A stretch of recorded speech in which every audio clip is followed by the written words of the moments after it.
नमस्कार। Public news के इस विशेष कार्यक्रम में आप सभी का एक बार फिर स्वागत है। आज हम कोरोना से हट करके हम बात करेंगे जो यूरोप के इलाके में एक संघर्ष छिड़ा हुआ है इजराइल और पैलेस्टीन के बीच में। हम आज उस पर चर्चा करेंगे। अगर आप ये प्रोग्राम हमारा फेसबुक पर देख रहे हैं तो हमारे पेज को सब्सक्राइब करना, फॉलो करना न भूलें। और अगर ये प्रोग्राम हमारा यूट्यूब पर देख रहे हो तो हमारे पेज को, हमारे जो बटन है सब्सक्राइब का, उसको जरूर दबाएं। इसके साथ साथ publicnewstv.in जो हमारा ऑनलाइन प्लेटफॉर्म है, उस पर भी हमारा ये प्रोग्राम उपलब्ध है। अगर उस पर आप देख रहे हो तो सीधे उसको ज्यादा से ज्यादा लोगों तक शेयर करें ताकि ज्यादा से ज्यादा लोगों तक हमारी बात पहुंच सके। आज पैलेस्टीन और इजराइल के बीच जो संघर्ष छिड़ा हुआ है उसमें 50 से ज्यादा लोग अब तक मारे जा चुके हैं। उसमें एक भारतीय की भी मौत हुई है जिसकी बॉडी दिल्ली पहुंच गई है। ये बहुत चिंता की बात है। कहा यह जा रहा है कि हमारा जो देश है वो विश्व युद्ध की तरफ बढ़ रहा। अगर ये हमला बढ़ा, अगर ये जो संघर्ष है पैलेस्टीन और इजराइल के बीच जो चल रहा है, तो और ज्यादा इसमें और कई देशों का इसमें इन्वॉल्वमेंट हो सकता है। आज इस पर चर्चा करने के लिए हमारे साथ एक बड़ा पैनल है। हमारे साथ हैं मेजर जनरल अश्वनी सिवाज साहब, जिनको आप कई टेलीविजन चैनल पर अक्सर देखते रहते हैं, उनका स्वागत है। हमारे साथ हैं विजय सिंह साहब, जो विदेश मामलों के बहुत अच्छे जानकार हैं, उनका भी स्वागत है। हमारे साथ हैं काजी जाहिद साहब, जो मुस्लिम स्कॉलर हैं, उनका भी स्वागत है। हमारे साथ है परेश सिंह जी, दिल्ली से वरिष्ठ पत्रकार हैं। इन्होंने फॉरेन मामलों में इनका सब्जेक्ट रहा है, इनकी बहुत अच्छी पकड़ है। इस वजह से मैं आगे का प्रोग्राम चलाने के लिए उनसे अनुरोध करता हूं। परेश जी, माइक आपने ऑफ कर दिया, ऑन कर दीजिए। मेरा पहला सवाल जनरल साहब से है। जनरल साहब, थोड़ा हमारी जानकारी बढ़ाएं। क्या इजराइल क्या आमादा है ये फिलिस्तीन को खत्म करने पे, और ये अगर ये लड़ाई बढ़ती है तो इसकी लपटें कहां तक पहुंचेंगी? देखो प्रेस, इसको ये समझना पड़ेगा कि आप इसका बैकग्राउंड समझे। जब आपको पता है सेकेंड वर्ल्ड वॉर के बाद जो जूस थे जिनको बहुत मारा गया था, स्पेशली यूरोप के अंदर, उनको एक होमलैंड देने की बात हुई थी। और वो देखा गया कि जेरूसलम इनका जो एक प्रकार से रिलीजियस प्लेस है, जेरूसलम के साथ जो पैलेस्टाइन का कुछ इलाका काट के जूस को होमलैंड दे दिया गया था। और जब उन्होंने जैसे ही 1948 में इनको ये जगह मिली थी, उसी समय ही जो मुस्लिम वर्ल्ड के दूसरी कंट्री थे, उन्होंने ये फील किया कि अगर ये प्रॉब्लम यूरोप की थी, ये जो भी जूस के साथ बहुत ज्यादा बदसलूक हुआ था, ये किया था आपके हिटलर ने और बाकी कंट्रीज ने, तो आपने ये प्रॉब्लम हमारे ऊपर क्यों थोप दी? जब से इजराइल बना है, ये जो मुस्लिम वर्ल्ड है जिसके कंट्रीज हैं, जॉर्डन है, सीरिया है, लेबनान है, आपका सऊदी अरेबिया है, यूएई है, इजिप्ट है, तो उन्होंने कहीं ना कहीं एक प्रकार से युद्ध की स्थिति वहीं से होगी थी। और आज से करीब करीब 6 से 7 युद्ध लड़ चुका है इजराइल और उसके जो दूसरे कंट्रीज हैं। मगर यह भी सच है कि इजराइल की जो स्थिति बहुत मजबूत होती गई हर एक युद्ध में, 1956, 1967, 1973, और उसने अपना जो इलाका उनको मिला था उसको बढ़ाते गए हैं। और आज की तारीख में जब इलाका दिया गया था, उसमें 48% पैलेस्टाइन को मिला था, 44% इजराइल को मिला था, और 8% करीब करीब जेरूसलम का इलाका जो कॉमन था दोनों के लिए, क्योंकि जेरूसलम एक ऐसा सिटी है जो कि इजराइल के लिए, जूस के लिए भी एक प्रकार से रिलीजियस प्लेस है, वो क्रिश्चियंस के लिए भी रिलीजियस प्लेस है, और वो मुस्लिम वर्ल्ड के लिए भी मक्का मदीना के बाद जो थर्ड आपकी मॉस्क है वो यहीं पर है। तो ऐसे में जो 44% था इजराइल को मिला था, 48 मिला था पैलेस्टाइन को, आज घट के पैलेस्टाइन का करीब की 15-20% रह गया है। बाकी जो है धीरे धीरे इजराइल ने उसको हड़प लिया है, और इजराइल सब ये लड़ाई के दौरान में ही हुई है। अब स्थिति ऐसी है कि 2014 में एक बार ऐसी स्थिति पैदा हुई थी जो पैलेस्टाइन के बीच में और इजराइल के बीच में। पैलेस्टाइन एक आपको कि नॉन अलाइंड स्टेट थी। पैलेस्टाइन के पास कोई हथियार नहीं है, मगर पैलेस्टाइन के अंदर जो एक मिलिटेंट ग्रुप जिसको मानते हैं टेररिस्ट ग्रुप हमास, उसके पास बहुत कुछ साधन है, उसको मदद करता है, ईरान भी करता है और दूसरे मुस्लिम वर्ल्ड भी करते हैं। वो एक प्रकार से इजराइल से लड़ाई लड़ रहा है और ये जो लड़ाई आउट ऑफ कंट्रोल 2014 में भी हो गई थी। और 2014 में जो आपके वेस्ट बैंक और गाजा स्ट्रिप है, ज्यादातर हमास जो है गाजा स्ट्रिप में है और इनको हथियार ईरान से मिलते हैं जो कि इजिप्ट के थ्रू होके आते हैं और वहां से इन्होंने काफी रॉकेट जो थे इजराइल की तरफ दागे थे और ऐसी स्थिति हो गई थी कि लड़ाई के कतार पे था, मगर फिर सिचुएशन संभल गई थे और उसके बाद ऐसा कोई हुआ नहीं। मगर जो अब स्थिति है वो बड़ी नाजुक है। उसके अंदर क्या हुआ है, जो हमास के अंदर ने कम से कम 200 से 250 एक बार रॉकेट किया और करीब 700-800 रॉकेट जो फायर किए हैं इजराइल की तरफ। मगर यह भी सच्चाई है, इजराइल की जो डिफेंस फोर्सेज है वो बहुत ज्यादा ताकतवर है और उसके पास एक आयरन डोम एंटी मिसाइल सिस्टम है जिससे वो 90 से 95% जो रॉकेट वो छोड़ता है वो हवा में ही उनको बर्बाद कर देता है। तो ऐसी स्थिति में हुआ क्या है कि ये जो पैलेस्टाइन से रॉकेट दागे गए हैं इजराइल के पास, वो ज्यादातर हवा में ही मार दिए गए हैं, कुछ गिरे हैं इजराइल में और जहां पर थोड़ी कैजुअलिटी हुई है, मगर जो काउंटर अटैक किया इजराइल ने वो उसके अंदर करीब 100 से 150 जो है सिविलियंस वो मारे गए हैं पैलेस्टाइन में, जिसमें बच्चे भी शामिल हैं और औरतें भी। तो अभी सिचुएशन नाजुक है।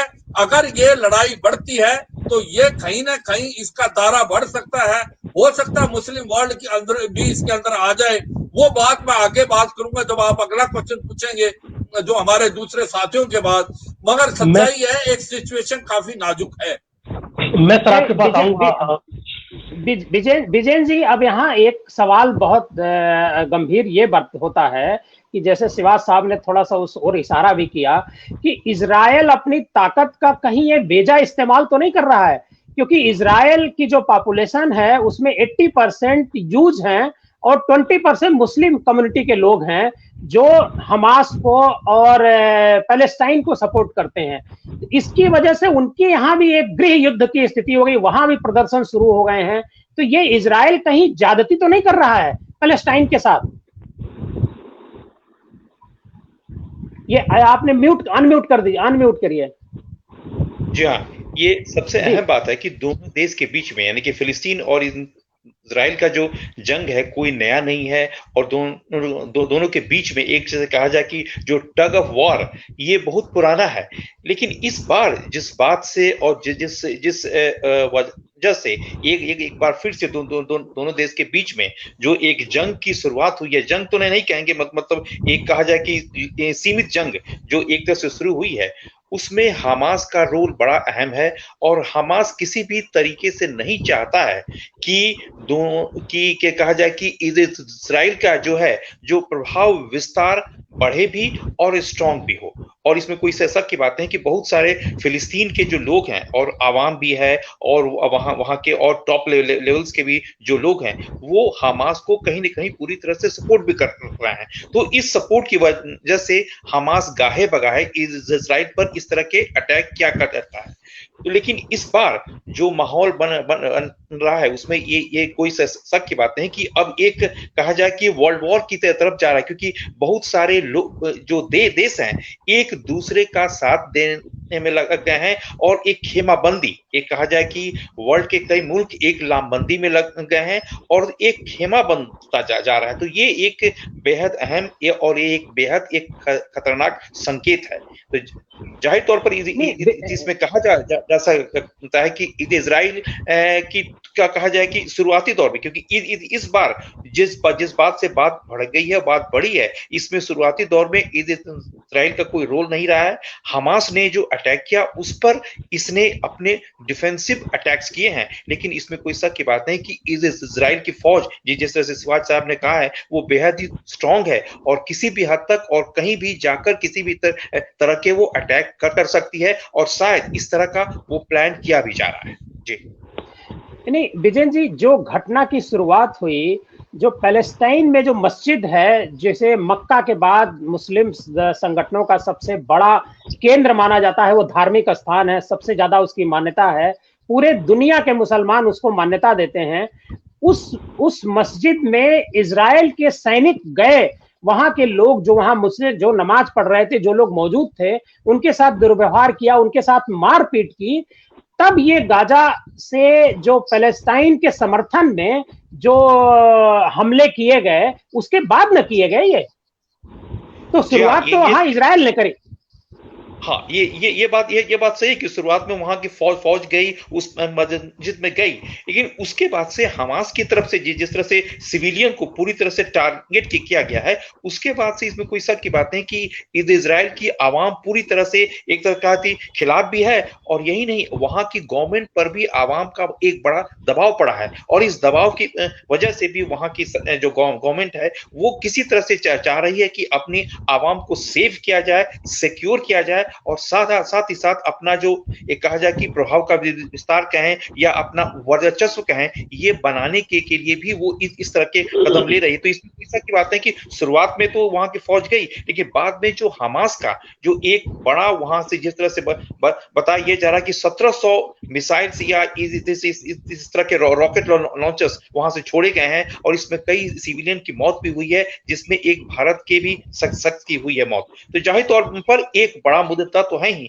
लेकिन अब इस मुद्दे ये कहीं स्नोबॉल नहीं हो, एक कोई बड़ा मुद्दा नहीं बने, और कहीं ये एक विश्व युद्ध की तरफ नहीं जाए, ये बड़ी कंसर्न की बात हो रही है। जी, अब काजी साहब, हम आपको लाइन पर लेंगे, आप अपना ये जो माइक है उसको अनम्यूट कर दीजिए। काजी साहब, हम ये जानना चाहते हैं कि आखिर ये जो यरूशलेम में जो मस्जिद है, जो एक धर्म स्थान है, हालांकि मस्जिद अल अक्सा जिसे कहते हैं, और ये हालांकि इस मस्जिद में यहूदी, जूज, मतलब जूज के अलावा जो ईसाईज हैं, यहूदी हैं, मुस्लिम्स हैं, सब लोग का वहां आना जाना है।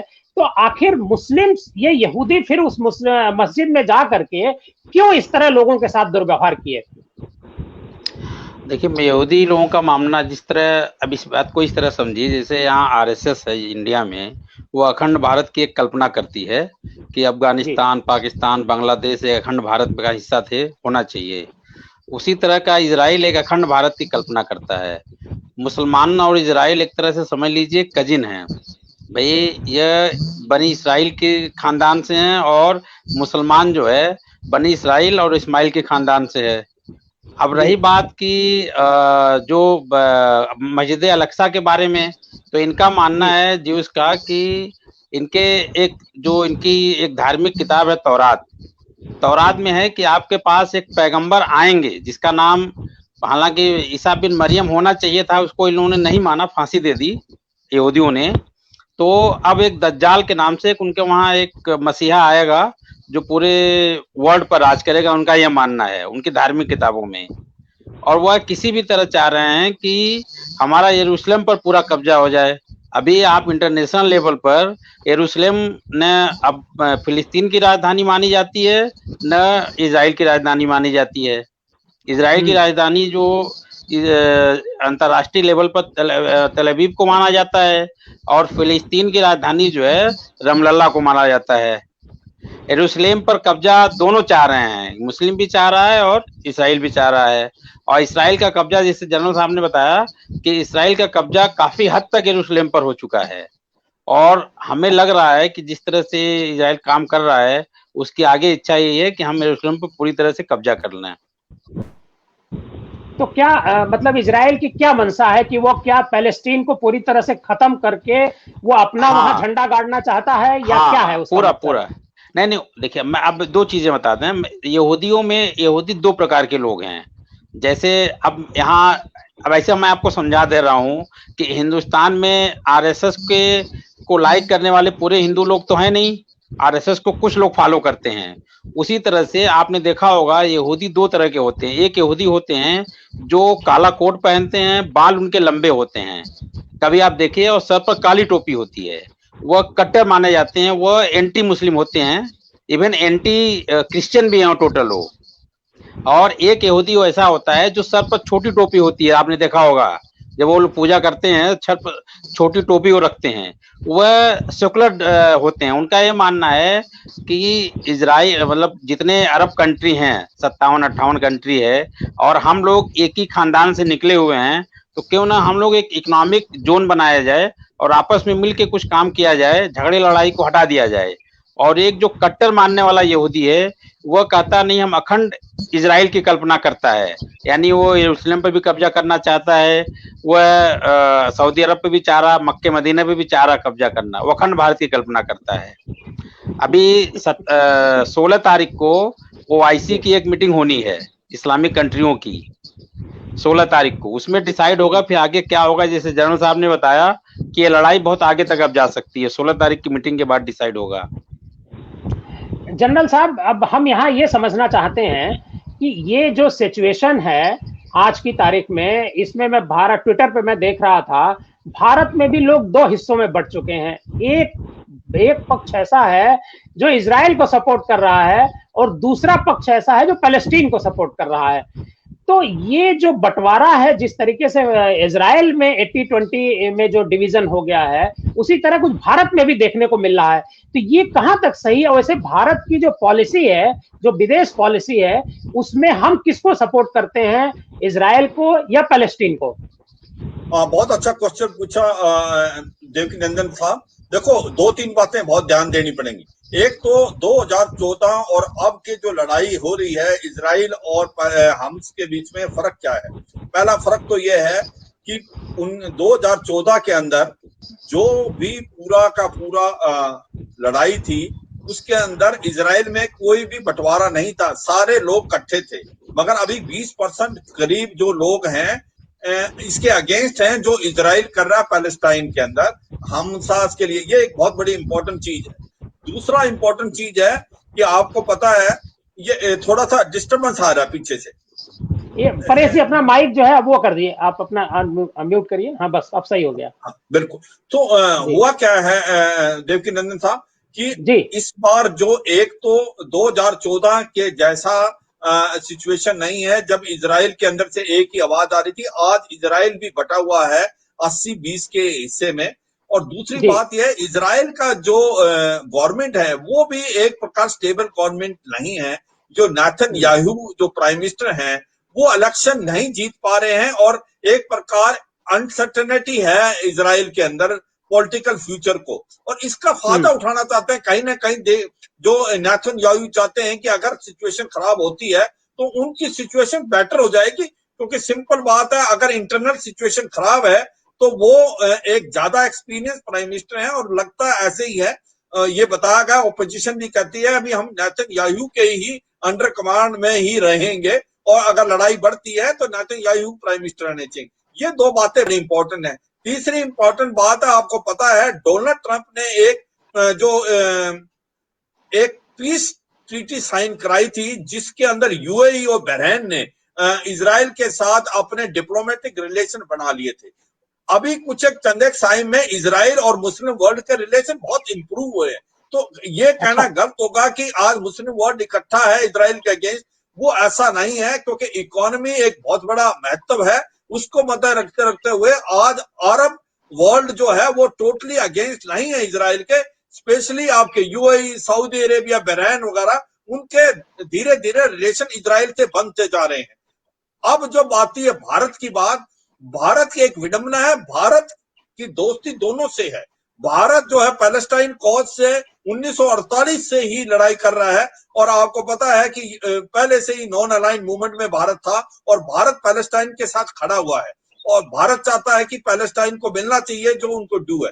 मगर यह भी सच है कि भारत के इजराइल के साथ रिलेशन बहुत अच्छे हैं और भारत के जो सच्चाई ये है कि जो मिलिट्री टू मिलिट्री रिलेशनशिप है भारत और इजराइल के बहुत ही घनिष्ठ है।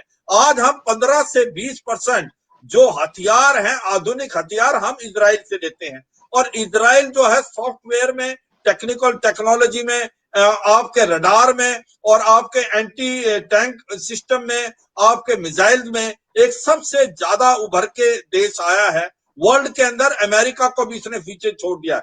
जो आयरन डोम टेक्नोलॉजी अभी डिस्प्ले की है इजराइल ने, वो काबिले तारीफ है। वो अमेरिका के पास भी नहीं है, जिसको बोलते हैं एंटी मिसाइल स्ट्रेटेजी, जिससे जो भी रॉकेट हमास फेंक रहा है इजराइल की तरफ, उनको 90 से 95% हवा में ही उनको नष्ट किया जा रहा है। तो ऐसे के अंदर इजराइल जो है आज उसकी आर्मामेंट इंडस्ट्री बहुत ज्यादा अच्छी है और उसकी जो टेक्नोलॉजी है वो लेटेस्ट है, और भारत के साथ उसके मिलिट्री टू मिलिट्री रिलेशन बहुत अच्छे हैं, और भारत को जो भी आधुनिक हथियार चाहिए वो इजराइल हमको देने को तैयार है। ऐसे में भारत की एक विडंबना है कि भारत के रिलेशन पैलेस्टाइन के साथ भी अच्छे हैं, मुस्लिम वर्ल्ड के साथ भी अच्छे हैं और इजराइल के साथ हैं। आज ये भी एक अच्छी बात है, हम कह सकते हैं कि भारत का एक अहम रोल हो सकता है अगर कोई पीस आनी है इस इलाके मिडिल ईस्ट में या वेस्ट एशिया में, क्योंकि Bharat Saudi Arabia, UAE, Palestine, आपके बहरान, आपका लीबिया, जॉर्डन से अच्छे हैं, और इसी साथ में इजराइल के साथ भी भारत के रिलेशन अच्छे हैं। तो अगर भारत कोई पहल करता है और या भारत चाहता है कि दोनों के रिलेशन हो, तो भारत एक अहम रोल पड़ेगा। बट ये सच्चाई है कि भारत आज किसी की पक्षपाती नहीं करेगा। भारत के रिलेशन पैलेस्टाइन के साथ भी अच्छे हैं और इजराइल के साथ भी अच्छे हैं। भारत चाहेगा कि सिचुएशन जल्दी से जल्दी स्टेबल हो, और ये जो सिचुएशन एक हाथ से निकलती हुई नजर आ रही है वो दोबारा काबू में हो। अगर ये बात सोचो कि क्या सिचुएशन इतनी खराब हो सकती है कि थर्ड वर्ल्ड वॉर की तरफ, मुझे नहीं लगता कि ये सोचना शायद बहुत ज्यादा होगा, क्योंकि पैलेस्टाइन जो है उसके अंदर हमास ही है जिसको मिलिटेंट ग्रुप माना गया है। उसके अलावा कोई ऐसा देश उसके साथ खुल के नहीं आया है, और इजराइल कुछ हद तक जाएगा, और हमास की उसने एक प्रकार से जो फाइटिंग कैपेबिलिटी है उसको बुलंद कर दिया कई हद तक।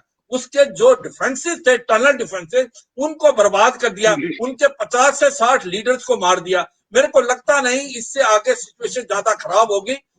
कुछ एक हो सकती है, मगर सोचना कि ये आउट ऑफ कंट्रोल हो सकती है या ये थर्ड वर्ल्ड वॉर की तरफ जा सकता है या ये एक बहुत बड़ा युद्ध के ले सकता है, ऐसा लगता नहीं है।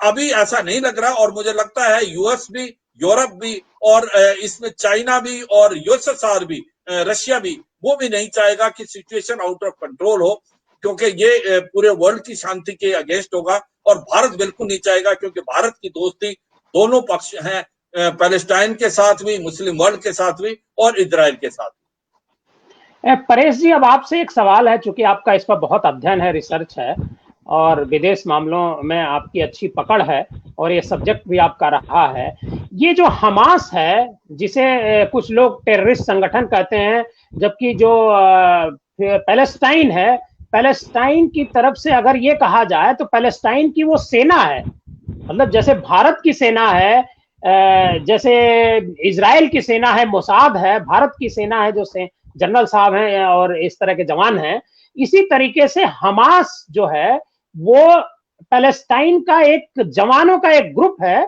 जो गाजा में रहता है। गाजा में इस वजह से रहता है क्योंकि गाजा और इजराइल की जो बॉर्डर लाइन है, गाजा एकदम बॉर्डर पर है और वहां से थोड़ा सा पैलेस्टाइन हट करके है, तो बॉर्डर पे रहता है और वो पैलेस्टाइन की रक्षा करता रहता है। इसके बारे में आपका क्या कहना है? देवकी जी, हमास जो है, पहली बात मैं आपको बताऊं, इसकी स्थापना जो हुई है वो 2005 में हुई है, और इस संगठन के चार्टर में लिखा हुआ है कि इजराइल को नेस्तनाबूद करना। और इसकी 2 विंग है। इसकी दूसरी विंग जो है वो मैं अगर इनका नाम बताऊं तो सबसे पहले एक 1987 में एक इनके यहाँ बगावत हुई जिसमें इंतफादा कहते हैं, तो वेस्ट बैंक में, और गाजा पट्टी पे इन्होंने हमले का विरोध किया। उसके बाद 2005 में इसकी स्थापना हुई हमास की। हमास के जो 2 गुट इनके जो दूसरी विंग है वो इनके सामाजिक कार्यों में लगी है, और एक विंग जो इनकी लड़ाई के लिए है उसका काम है, और जो उनका चार्टर में लिखा हुआ है कि इजराइल को नेस्तनाबूद करेंगे और इसके लिए हम प्रतिबद्ध हैं।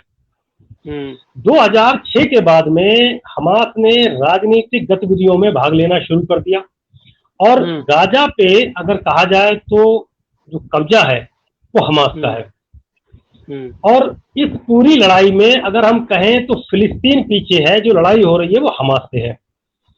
और जो लड़ाई हुई वो इजराइल, जो पूर्वी इजराइल है जिसपे कई हिस्सों पे इजराइल ने कब्जा किया हुआ है, उसके कुछ हिस्सों को हमास ये मानता है उसको एक अलग देश की मान्यता देने की कोशिश में है कि इसको स्वतंत्र देश घोषित किया जाए। उसके कुछ हिस्सों पे इजराइल ने कब्जा किया हुआ है, जहां से शुरुआत हुई अल अक्सा मस्जिद से। मैं आपको बताऊं 1967 में इजराइल ने कुछ हिस्सों पे कब्जा किया। उस समय से वो हर साल एक जश्न मनाते हैं उस खुशी में, और सोमवार को उसी खुशी में वो एक मार्च निकाल रहे थे, एक रैली निकाल रहे थे जो इजराइल के लोग थे। उस पे जो अरब है इजराइल के अंदर, उन्होंने हमला कर दिया और पत्थरबाजी की। उसके बाद सेना लगानी पड़ी, उन्होंने कंट्रोल किया। इसमें आग में घी डालने का काम किया जब हमास ने इसमें रॉकेट दागे इजराइल के ऊपर। इस मामले को और आगे बढ़ाया हमास ने करीब सोमवार से अब तक 3000 रॉकेट दागे हैं। जैसे जनरल साहब कह रहे हैं कि 90% उनके पास जो आयरन डोम है उससे उन्होंने डिफ्यूज कर दिया। इजराइल ने पहले उनको समझाने की कोशिश की, या यूं कहें इनकी पुरानी लगभग 120 साल पुरानी इनकी अदावत है, इनकी जो जंग है वो 120 साल पुरानी है इजराइल और फिलिस्तीन की। अभी जो मोर्चा संभाला हुआ है वो हमास ने संभाला हुआ है, और हमास भी कह रहा है कि हम भी किसी भी हद तक जाने को तैयार हैं और हम भी पीछे नहीं हटेंगे और इस बार इजराइल को सबक सिखाएंगे। मगर अंतर्राष्ट्रीय समुदाय भी अमेरिका का एक प्रतिनिधिमंडल, जैसा कि सुना है, इजराइल जा रहा है।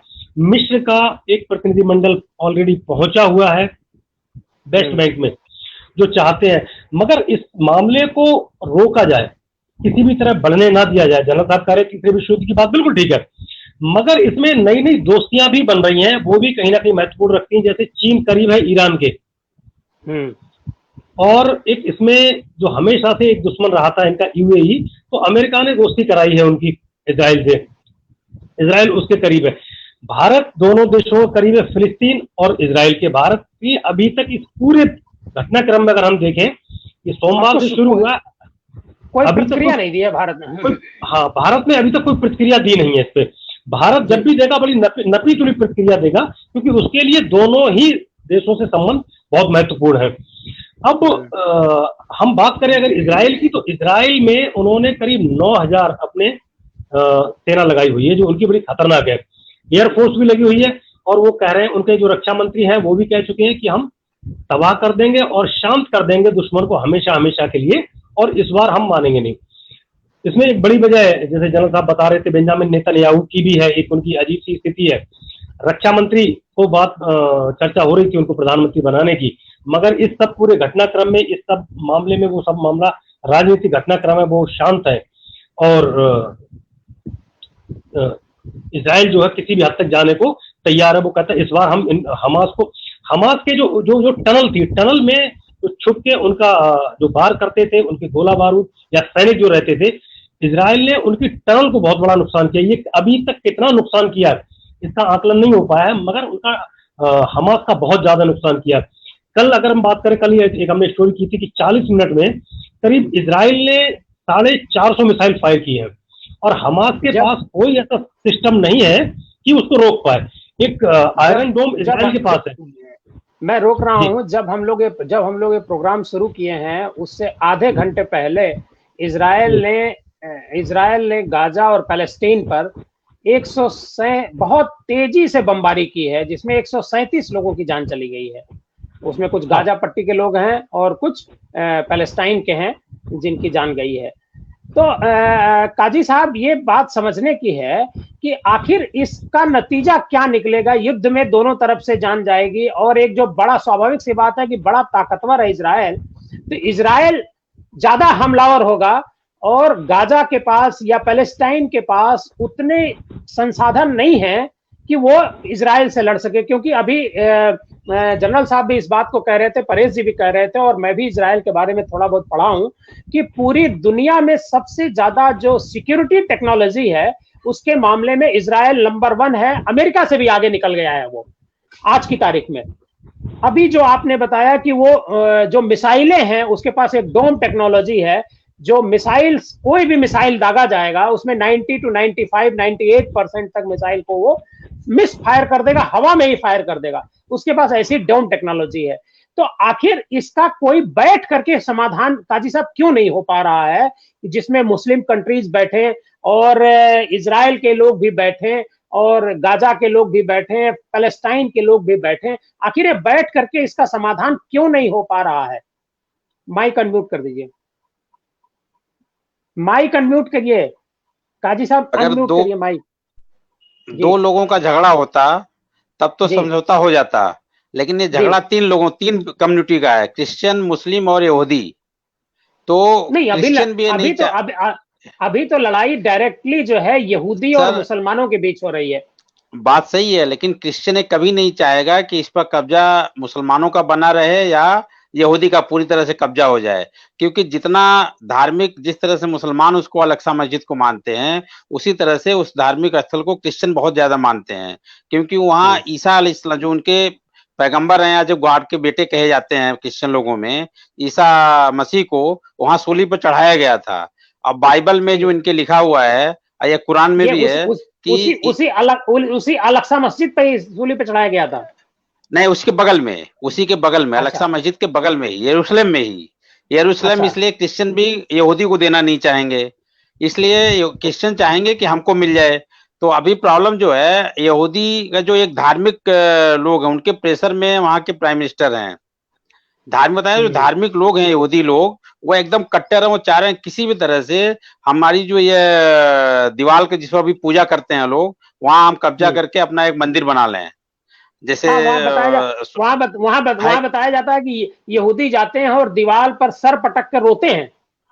हाँ, वो सुलेमानी हैकल कहा जाता है। एक इनके पैगंबर हुआ करते थे हजरत सुलेमान अलैहिस्सलाम, उन्होंने उसको पूरा बनाया था, लेकिन बाद में रोम के बादशाह ने इसको सन 70 में तोड़ दिया था पूरा। वही दीवार बची थी, इसलिए वहां पूजा करते हैं।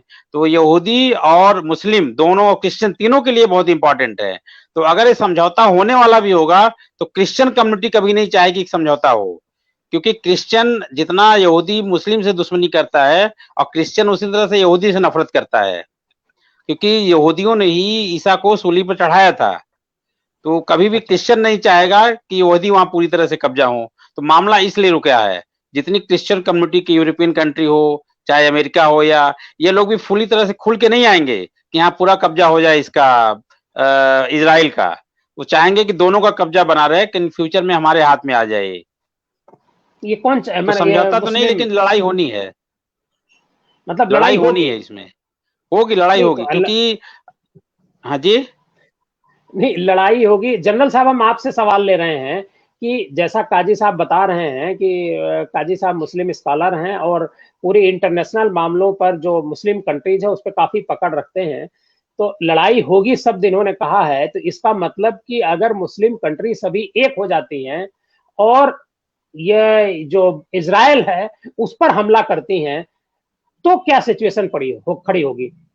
देखो, ये एक बड़ी भयानक सिचुएशन हो जाएगी। पहली बात तो देखो, इजराइल अकेला नहीं है, इजराइल के साथ खुल के अमेरिका आया हुआ है। और आपने अमेरिका देखो कल को देखो आप, कमला हैरिस जो वाइस प्रेसिडेंट है यूएस की, उसकी स्टेटमेंट देखें, उसने जो दिया है, उन्होंने बोला कि हम इजराइल के साथ बिल्कुल खड़े हैं। और देखो, डोनाल्ड ट्रंप का आप अगर पीछे जाएं तो डोनाल्ड ट्रंप भी बिल्कुल खुल के आया था इजराइल के साथ। उसने जो टेल अवीव से इसकी जो कैपिटल है उसको जेरूसलम में शिफ्ट करा दिया था। अभी ये एक बड़ी इंपॉर्टेंट चीज थी, जिसको मानता दे ना दे, मगर उसने बोला था कि ये टेल अवीव से जेरूसलम के अंदर शिफ्ट होगी और हम मानते हैं इजराइल की कैपिटल जेरूसलम। ये सच्चाई है कि ये जो जेरूसलम है, ये टाउन तीनों के लिए जो है इम्पोर्टेंट है। वो यहूदी के लिए भी है, वो मुसलमानों के लिए भी, अल-अक्सा मॉस्क के कारण, और वो क्रिश्चियन के लिए। मगर अब सच्चाई ये है कि क्रिश्चियन वो इतना ज्यादा उसको नहीं। अभी जो लड़ाई है वो है ज्यूज और मुस्लिम के बीच में, और ज्यूज जो है और मुस्लिम वर्ल्ड इकट्ठा हो गया था, पर आज वो मुस्लिम वर्ल्ड इकट्ठा नहीं है, उसके अंदर दरारें हैं। और इजराइल के रिलेशन मुस्लिम वर्ल्ड से काफी हद तक ठीक हो गए हैं, यूएई के साथ, बहरीन के साथ, सऊदी अरेबिया के साथ, और किसी हद तक उसने लीबिया, जॉर्डन के साथ भी किए हैं। तो ऐसे में जो हमास है, पैलेस्टाइन है, वो अकेले पड़ जाएंगे। मुझे नहीं लगता मुस्लिम वर्ल्ड इतना आएगा उनके साथ। मगर ये सच्चाई है, अगर लड़ाई होती है तो वो इलाके में किसी के लिए फायदा नहीं है। ये ऑयल रिच एरिया है, और अगर यहाँ मिडिल ईस्ट और वेस्ट एशिया में लड़ाई होती है पूरी वर्ल्ड की शांति के लिए ये अच्छी बात नहीं होगी। और ये भी सच्चाई, हमास जो है वो शांति नहीं चाहते। हमास चाहते हैं कि अगर उसको पकड़ पैलेस्टाइन में होनी है तो उनका वजूद ही तब तक है जब तक उनकी रिलेशनशिप इजराइल से खराब रहे। मगर ये सिचुएशन ऐसी है कि वॉलेटाइल है और कहीं किसी हद तक जा सकती है, मगर फुल फ्लैश वॉर या वर्ल्ड वॉर जैसी सिचुएशन शायद ना हो, क्योंकि कोई नहीं चाहेगा इस युद्ध को आउट ऑफ कंट्रोल होना। क्योंकि आज के मॉडर्न वर्ल्ड के अंदर लिमिटेड वॉर एक्सेप्ट कर लेता है, अगर खुल के नहीं करेगा, क्योंकि इसका एक भयानक रूप हो सकता है और इसके बहुत ज्यादा सीरियस इंप्लीकेशन होंगे। छोटा मोटा वार फायदा है अमेरिका को भी है, वो इससे क्या है उसके हथियार बिकते हैं। जो बड़े वर्ल्ड में ये कंट्रीज हैं, ये सच्चाई है कि जहां पर भी टेंशन होती है उससे हथियारों की जो बिक्री होती है उससे फर्क पड़ता है। मगर वो ये नहीं चाहेंगे कि इजराइल के साथ खुल के आएंगे, इजराइल को पूरी हेल्प करेंगे। इजराइल अकेला भी इन पूरे जो वर्ल्ड के मुस्लिम कंट्रीज उसको फेस कर सकता है, क्योंकि उसकी जो डिफेंस है वो बहुत अच्छी है, उसकी टेक्नोलॉजी, उसके हथियार बहुत अच्छे हैं। मगर वर्ल्ड के अंदर शांति चाहते हैं लोग, और ये मेरे को लगता है दबाव डाल के किसी न तरीके से शांति आ जाएगी आने वाले टाइम में।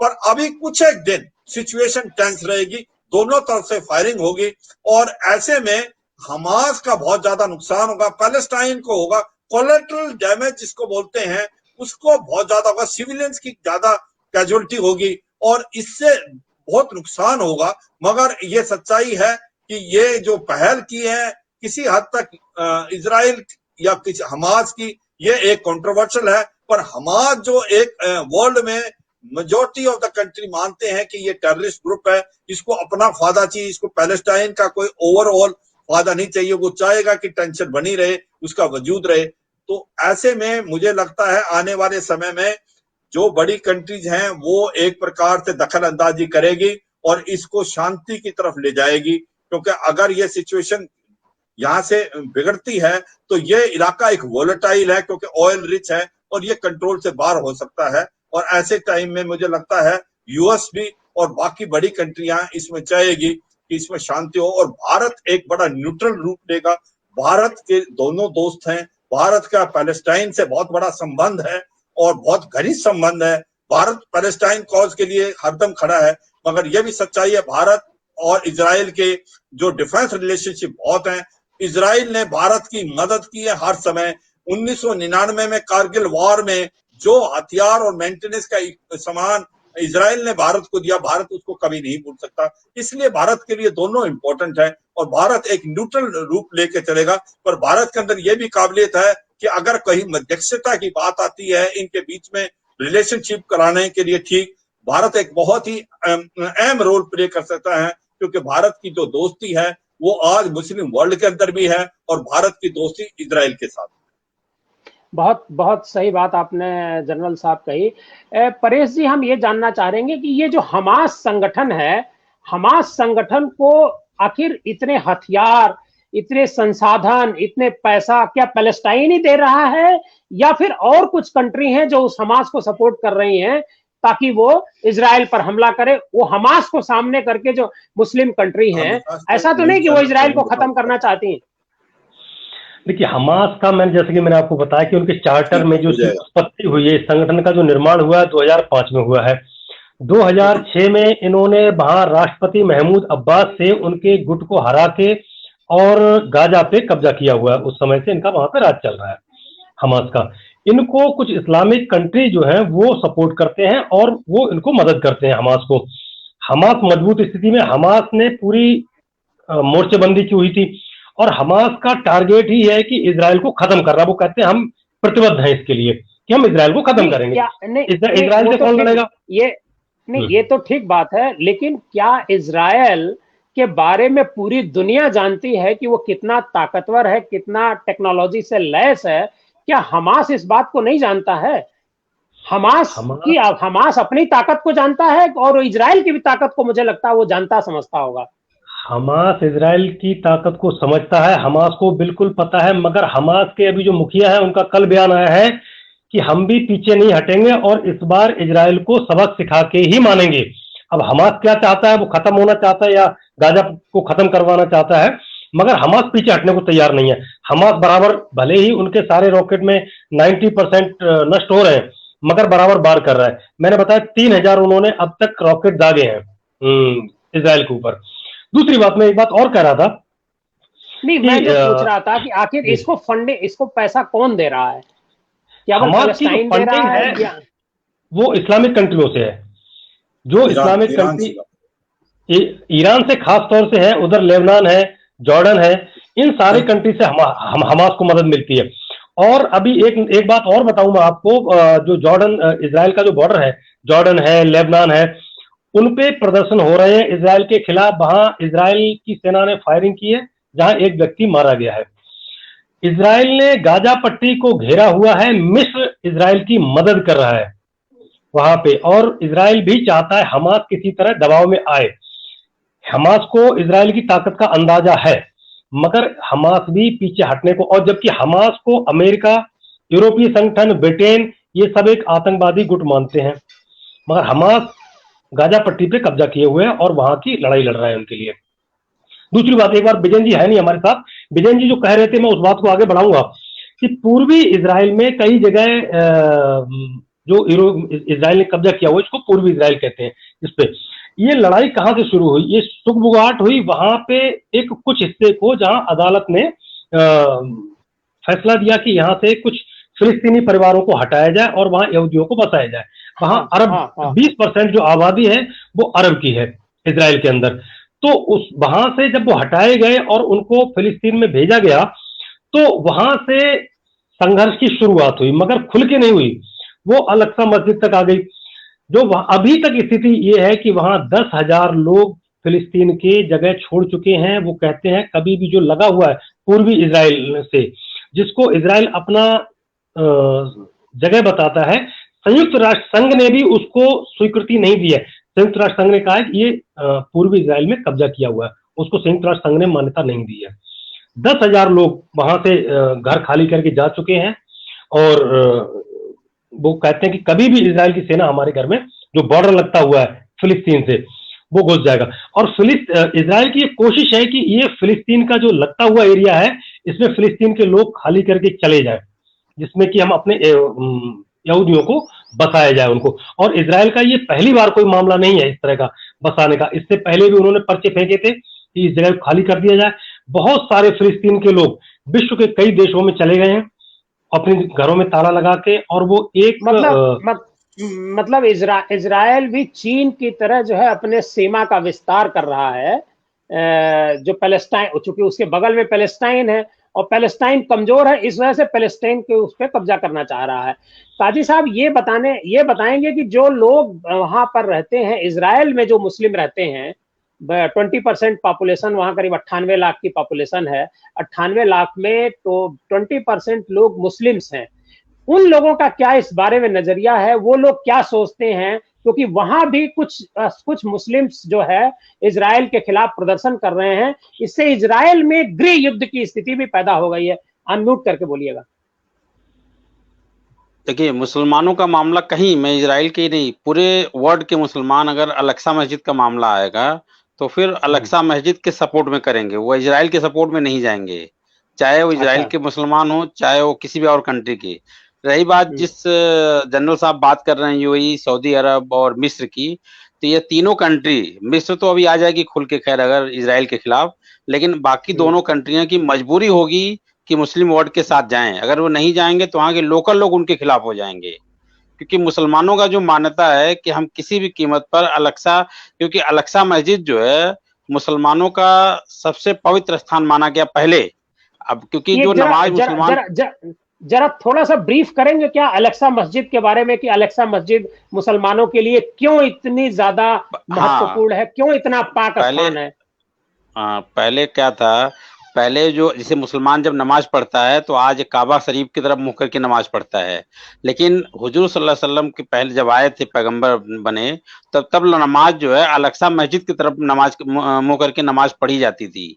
वो तो बाद में 15-20 साल के बाद उनके जीते ही मतलब काबा शरीफ का डायरेक्शन चेंज हुआ, इसलिए मुसलमान उसको पहला काबा मानता है। दूसरे, एक मुसलमानों की मान्यता है, कुरान में भी है, मुसलमान इसको सब मानता है कि हुजूर सल्लल्लाहु अलैहि वसल्लम ने एक रात में काबा से अल-अक्सा मस्जिद का सफर किया था, वहां इमामत की थी, नमाज पढ़ाई थी, इसलिए मुसलमानों के लिए बहुत इंपॉर्टेंट है अल-अक्सा मस्जिद। इसलिए किसी भी देश का मुसलमान, चाहे वो हिंदुस्तान का हो, चाहे वह इजराइल का हो, वह हमेशा अल-अक्सा मस्जिद के सपोर्ट करेगा कभी। अच्छा, जो वहां के कट्टर यहूदी हैं वह अल-अक्सा मस्जिद एंड उसको गिरा के एक नया अपना मंदिर वहां बनाना चाहते हैं, जो हैकल सुलेमानी के नाम से जाना जाता है, जिसकी अब सिर्फ दीवार बची हुई है। नहीं तो दीवार तो उनके पास सही है, जहां जाकर के वो लोग अपना सर पटकते हैं और रोते हैं। हाँ, सिर्फ दीवार बची है ना सर, सिर्फ दीवार बची है, वो पूरा मंदिर बनाना चाहते हैं जो पहले उनका बना हुआ था। अच्छा, तो मतलब जो इजराइल में 20% मुसलमान हैं, वो सभी लोग इसके समर्थन में हैं, इसके समर्थन में, प्लस करीब 20 से 25% यहूदी जो हैं वो भी इसके अगेंस्ट है इजराइल गवर्नमेंट के। ये जो इजराइल काम कर रहा है लड़ाई से, वो कभी नहीं चाह रहे हैं कि लड़ाई हो। जैसे जनरल साहब ने बताया ना, लड़ाई से सोल्यूशन तो नहीं निकलेंगे, दोनों कंट्रियों का नुकसान होगा। भाई अगर आप फिलिस्तीन पर 10 लोगों को मारेंगे तो इजराइल पे भी हमला होगा, इनके लोग भी कुछ मारे जाएंगे। और आने वाले फ्यूचर में ईरान तो पूरा सपोर्ट कर रहा है, लेकिन आने वाले मतलब मिस्र है, जॉर्डन। अब मैं आपको एक बात और बता दूं, अल-अक्सा मस्जिद पर जो कंट्रोल है वो जॉर्डन का है, फिलिस्तीन का कंट्रोल नहीं है। वहां का रख रखाव, वहां का जो काम है, जितने मतलब रख रखाव, वो जॉर्डन का कब्जा है। यह एक समझौता हुआ था, उसमें जॉर्डन को यह अधिकार दिया गया था कि तुम इसकी बात मतलब देखभाल करोगे। तो कोई भी मुस्लिम कंट्री अल-अक्सा मस्जिद के खिलाफ नहीं जा पाएगा। जनरल साहब, ये जो इस मुद्दे को लेकर के भारत में जो हमारे पास जो कमेंट आ रहा है, ये पैलेस्टाइन और इजराइल को लेकर के, बहुत सारे लोग ये कह रहे हैं कि जो पैलेस्टाइन है वो उसका सपोर्ट भारत को नहीं करना चाहिए। कुछ लोग ये कह रहे हैं कि पैलेस्टाइन को सपोर्ट करना चाहिए, कुछ लोग कह रहे हैं इजराइल को सपोर्ट करना चाहिए। तो आखिर भारत को अपना क्या स्टैंड इस मुद्दे पर रखना चाहिए, अगर आपकी नजर में देखा जाए तो? ये थोड़ा सवाल। हाँ, देखो इसको बहुत ही कॉम्प्लेक्स सिचुएशन है भारत के लिए। और अगर आप देखो, भारत के न्यूट्रल स्टैंड रहेगा, भारत के रिलेशनशिप दोनों से अच्छे हैं। और जैसे मैं पहले बता रहा था कि भारत फिलिस्तीन के साथ खड़ा है शुरू से। 1948 में ही नॉन अलाइन मूवमेंट में भी साथ थे और चाहते हैं कि पैलेस्टाइन को अपना इलाका मिलना चाहिए। मगर इसके साथ साथ भारत के रिलेशन इजराइल के साथ भी धीरे धीरे बड़े घनिष्ठ हो गए। और आज भारत के रिलेशन इतने अच्छे हैं कि जब भी हमें जरूरत पड़ी है तो इजराइल खुल के भारत के पक्ष में आया है। भी कोई लड़ाई हुई है, उसके अंदर जो लेटेस्ट टेक्नोलॉजी भारत को उसने दी है। और भारत के साथ उसके जो कई और ऐसे समझौते हैं जो कि पब्लिक बताए नहीं जा सकते, वो हैं इजराइल के साथ। और इजराइल एक भारत के लिए बहुत इंपॉर्टेंट देश है डिफेंस पॉइंट ऑफ व्यू से। और इसलिए भारत नहीं चाहेगा कि रिलेशन खराब हो, भारत नहीं चाहेगा सिचुएशन आउट ऑफ कंट्रोल हो, क्योंकि ये भारत के फायदे में नहीं है। क्योंकि भारत पैलेस्टाइन के साथ भी खड़ा है और भारत इजराइल के अगेंस्ट भी नहीं जा सकता। ये एक विडंबना है। और मगर ये भी सच्चाई है कि भारत एक ऐसा देश है जो मुस्लिम वर्ल्ड को भी मानता है, मुस्लिम वर्ल्ड भी उसको साथ है और इजराइल भी साथ है। तो भारत एक बहुत अच्छी अहम रूप और अहम भूमिका निभा सकता है इस लड़ाई के दौरान। जो बात आई थी, जो काजी साहब बोल रहे थे कि आज मुस्लिम वर्ल्ड बटा हुआ है, इसका भी फायदा कहीं ना कहीं इजराइल को होता है। देखो, सऊदी अरेबिया और ईरान जो एक कट्टर दुश्मन है आपस में, यूं तो अभी रिलेशन थोड़े से बेटर होते जा रहे हैं। सऊदी अरेबिया और ईरान के बीच में शिया सुन्नी के कारण अभी थोड़ा सा फर्क पड़ा है। मगर ये जो हमास को आउट ऑफ टर्न जो मदद कर रहा है वो ईरान कर रहा है। अगर आप मैप देखें तो पैलेस्टाइन जो है, ये जो गाजा स्ट्रिप है, ये इजिप्ट के साथ है और इजिप्ट के थ्रू ईरान जो ये रॉकेट भेज रहा है। क्योंकि पैलेस्टाइन के पास तो इतनी ताकत भी नहीं है कि वो अपनी डिफेंस मजबूत कर पाए, उसको हमास ही कर रहा है। और हमास एक सच्चाई है कि उसकी जो मदद कर रहे हैं मुस्लिम वर्ल्ड और स्पेशली ईरान और कुछ एक और। मगर आज ये भी सच है कि मुस्लिम वर्ल्ड बटा हुआ है, इसलिए सारे मुस्लिम वर्ल्ड नहीं आ पाएगा हमास के या पैलेस्टाइन के पीछे। और इजराइल एक बहुत मजबूत देश है। इजराइल के पक्ष में यूरोप भी खड़ा है किसी हद तक और अमेरिका भी खड़ा है। और ऐसे में इजराइल और पैलेस्टाइन और मुस्लिम वर्ल्ड की लड़ाई होती है तो एक भयानक रूप लेगा और ये ऑयल रिच एरिया है और यहाँ पर नुकसान होने का खतरा है और ये वर्ल्ड की पीस के लिए फायदे में नहीं है। भारत कभी नहीं चाहेगा कि सिचुएशन आउट ऑफ कंट्रोल हो। पॉइंट 1। पॉइंट 2, जो इम्पोर्टेंट चीज है, भारत के अंदर जो इंटरनल सिचुएशन है, तभी आप देखोगे भारत एक नपी तुली वार्तालाप करेगा। इसके पास ऐसा कोई भी विचार निकालेगा नहीं जो कि किसी के अगेंस्ट जाए, ना वो जाए इजराइल के अगेंस्ट, ना जाए पैलेस्टाइन के लिए। भारत हरदम पैलेस्टाइन कॉज के लिए खड़ा है, ये सच्चाई है और ये अभी भी बताता रहे।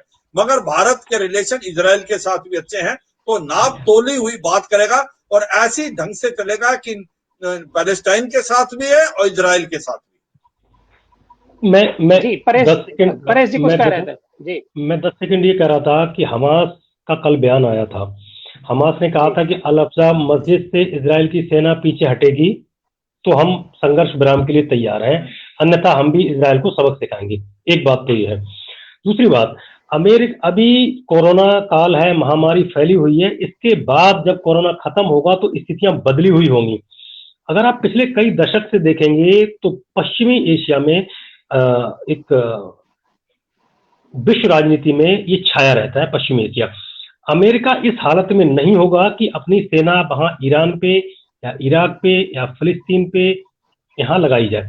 अमेरिका भी एक इजराइल को एक नए रोल में देखना चाहता है और इसीलिए इसकी मदद करता है कि पश्चिमी एशिया पे इजराइल नियंत्रण करे, उस तरफ का जो हिस्सा है इजराइल को सपोर्ट करे और इजराइल उन जो ये जितने भी कंट्री हैं वेस्ट एशिया में जो आते हैं, तो पश्चिम एशिया में आते हैं, इन पे नियंत्रण के लिए अमेरिका का ये स्वार्थ है कि मेरी सेना वहां बिना भेजे हुए, क्योंकि अमेरिका चीन से उलझा हुआ है।